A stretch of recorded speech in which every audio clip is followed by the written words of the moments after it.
கிறிஸ்துவுக்குள் பிரியமுள்ள சகோதர சகோதரிகளை, பலன் தரும் தேவன் எபிசோட் 1413 கர்த்தரை துதிக்கிறேன், மகிமைப்படுத்துகிறேன்.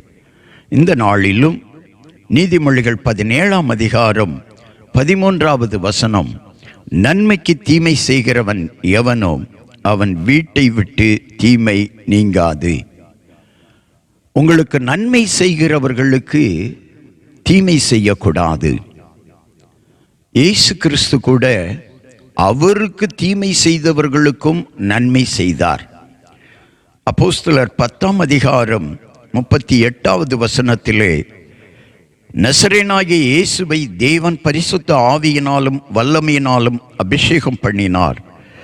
தேவன் அவருடனே கூட இருந்தபடியினாலே அவர் நன்மை செய்கிறவராயும் பிசாசின் வல்லமையில் அகப்பட்ட யாவரையும் குணமாக்குகிறவராயும் சுற்றித் திரிந்தார். நன்மை செய்கிறவராய் சுற்றித் திரிந்தார். நன்மைக்கு தீமை செய்யக்கூடாது. ஆண்டவராய் இயேசு கூட அவரை பின்பற்றுகிறவர்களுக்கு நன்மை செய்தார். ஏன்? அவருக்கு துரோகம் இழைத்தவர்களுக்கு கூட நன்மை செய்தார், செய்து கொண்டிருக்கிறார். இன்றைக்கும் அநேகர் கிறிஸ்தவத்தையும் இயேசு கிறிஸ்துவையும் அவமானமாக பேசுகிறார்கள்.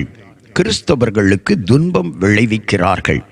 அவர்களை கூட ஆண்டவராகிய இயேசு நேசித்து அவர்கள் குற்றங்களை மன்னிக்கிறார்.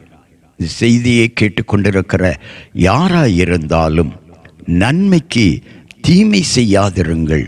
அப்படி தீமை செய்வீர்களானால் உங்களுக்கும் தீமை வந்து சேரும். கண்களை மூடி ஜெபிக்கலாம். எங்களை நேசிக்கிற நல்ல தகப்பனே, நன்மைக்கு தீமை செய்யாதபடி ஆண்டவர் தாமே ஒவ்வொருவரையும் நன்மைக்கு நன்மை செய்யத்தக்கதாக மாற்றும். நன்மைக்கு தீமை செய்கிறவர்கள் மனம் மாறுவதாக. தீயவர்களை கூட மன்னித்த இயேசுவின் அன்பு அவர்களுக்குள்ளே நினைவாய் வருவதாக. நன்மைக்கு தீமை செய்யாதிருங்கள், நன்மைக்கு நன்மை செய்யுங்கள். உங்கள் வாழ்க்கையிலே நன்மை தேடி வரும். இயேசு கிறிஸ்துவின் நாமத்தில் ஜெபிக்கிறேன் பிதாவே. ஆமேன், ஆமேன்.